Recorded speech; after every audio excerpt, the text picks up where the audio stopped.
แล้วน้ำผักน้ำแรงสู้ชีวิตมา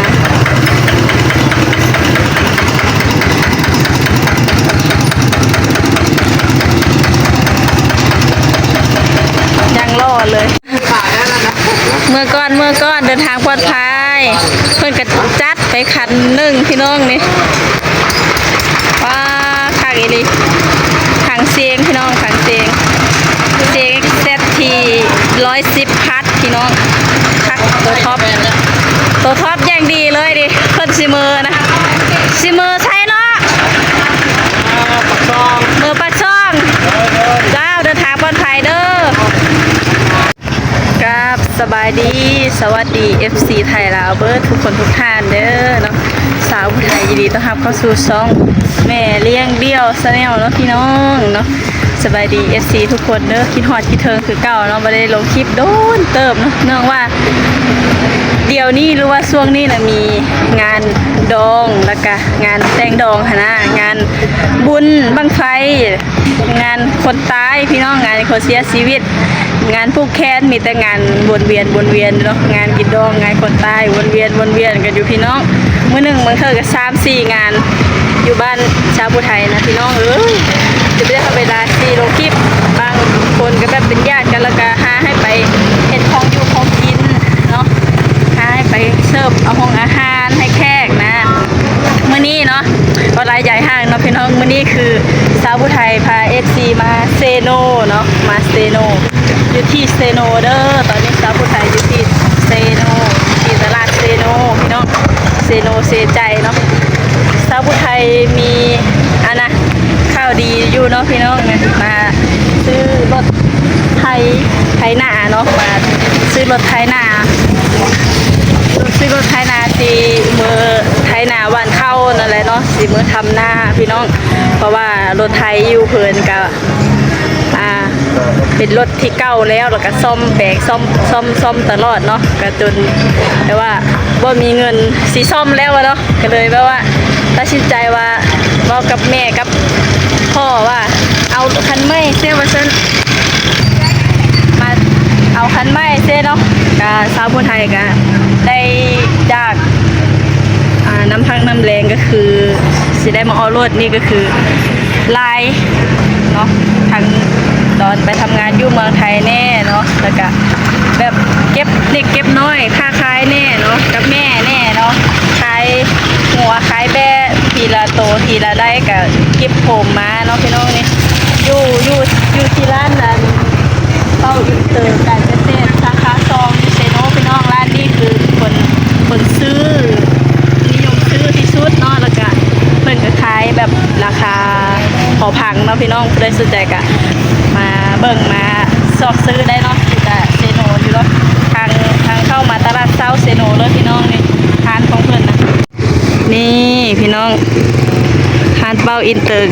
การเกษตรสาขา2เนาะจำได้รถไถนาและเครื่องมือการเกษตรทั่วไปเพิ่นขายหลายอย่างเลยพี่น้องทางชาวผู้ไทยว่าสิซื้อนะสิซื้อจากรุ่นใดก็มารุ่นนำกันเนาะพี่น้อง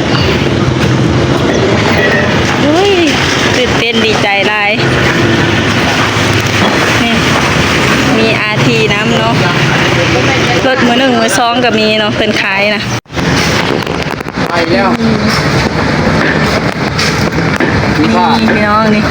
เซตที100นะกำลังสูงสุด 7.35 กิโลวัตต์เนาะ10กำลังมากำลังที่กำหนดต่อเนื่องนะ 6.62 กิโลวัตต์9กำลังมาเนาะพี่น้องนี่ความเร็วรอบที่กำหนด 2,400 รอบต่อนาทีพี่น้องปริมาณช่วงซักบ่พี่น้อง547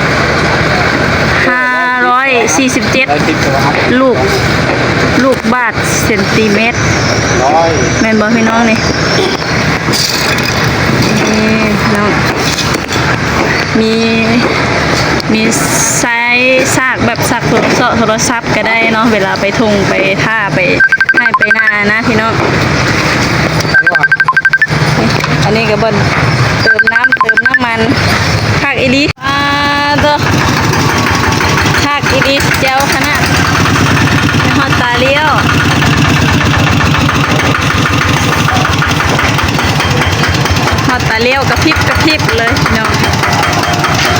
สียงจักเสียงจัก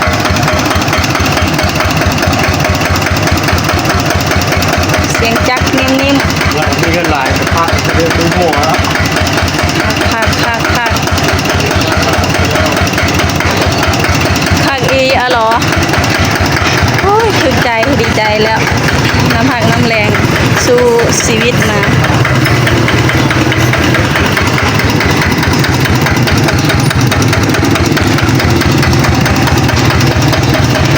ยังรอดเลยนี่พอดีแม่ทางบ้านนาใต้เพิ่นกับจักโฮงซีเข้าไปอีกพี่น้องโฮงซีเข้านี่20,000 บาทเนาะและแม่ค้าเพิ่นก็แบบใจดีเนี่ยนะจัดโปรโมชั่นเพิ่นแน่เนาะเพราะว่าชาวผู้ไทยก็ซื้อรถซอยเพิ่นแน่เนาะเพิ่นก็ลดเธออยู่19,000 บาทเนาะเพิ่นก็ลดให้ 1,000 บาทเนาะพี่น้องเพิ่นก็อะไรลดเธอเนาะเจ้าเลยเราเอาให้เพราะว่าใครมีแต่ค่าเพิ่นก็ทางเจอดีแน่โคงสีเข้าพี่น้องโคงสีเข้าก็เป็นของไทยเลยเนาะเพิ่นก็เข้ามาจากของไทย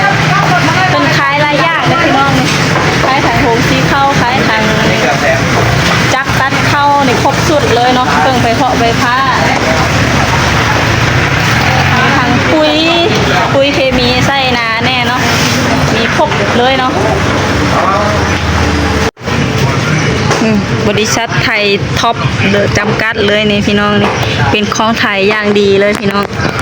อยู่เมืองไทยได้เนาะนี่เครื่องสีเข้ารุ่นนี้นี่ราคาเท่าใดพี่น้อง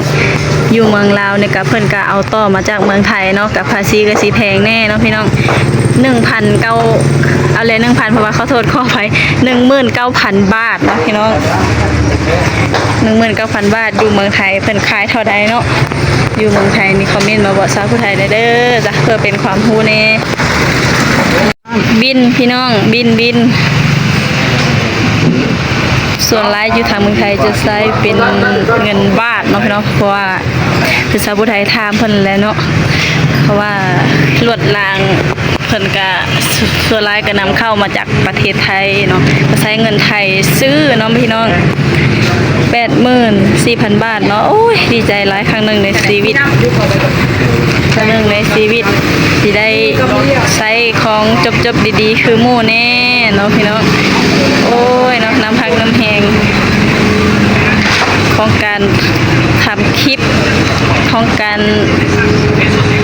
ทำมาค้าขายอดทนเนาะพี่น้องเก็บ10เก็บ5เก็บ5เก็บ10เก็บนิดเก็บน้อย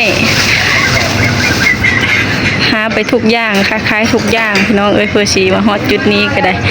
หลอดลมหลอดตายพี่น้องเอ้ยทิ้งรถตีนรถอย่างรถ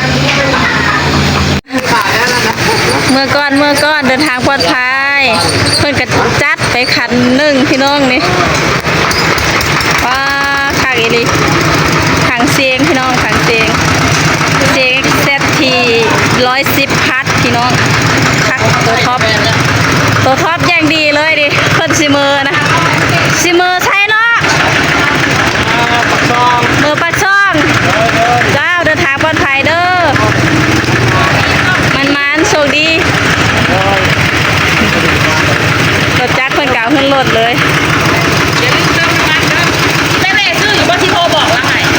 ป้าอย่างล่อเลยพี่น้อง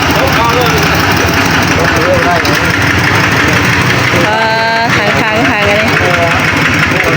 มีของแถมกระติกน้ำกระเจาะกระแจครบสุด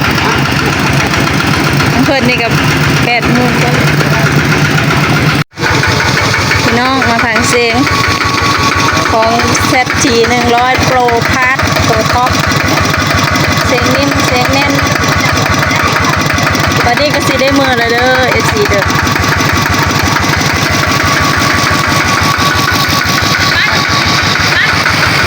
สิได้มือแล้วจ้าก็ทำมือขูดเด้อพาเงินทางทำขับขี่ปลอดภัยใช้ให้เฮ็ดนาให้มันเข้าหลายๆให้นาก็เขาให้มันเข้าเนาะส่งมันร่ำรวยและคนเงินคนคำคนทองมาสู่บนสู่ศาลเด้อทำคูณทำว้าวพี่น้องนี่คือน้ำพักน้ำแรงน้ำพักน้ำแรง ของการเก็บ5เก็บ10เนาะพี่น้องได้จากการอดทนแล้วก็ขยันหมั่นเพียรเนาะทำมาค้าขายแน่แล้วก็ทำคลิปช่อง YouTube แน่เนาะก็ก่อนอื่นก็ขอบคุณเนาะขอบคุณขอบใจ FC ทางฝั่งไทยฝั่งลาวเนาะที่คอย